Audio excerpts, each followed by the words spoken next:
پیر محل میں دفعہ 144 کی کھلم کھلا دھجیاں اڑائے جانے لگیں۔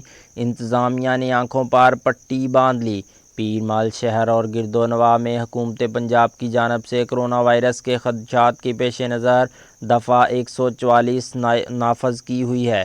اس کے برعکس پیر محل میں دفعہ 144 کی دھجیاں اڑائی جا رہی ہیں۔ دکاندار حضرات اپنی دکانوں کے آگے بینچ اور اسٹول پر بیٹھ کر اپنی دکانوں کے شٹر اٹھا کر سامان فروخت کر رہے ہیں۔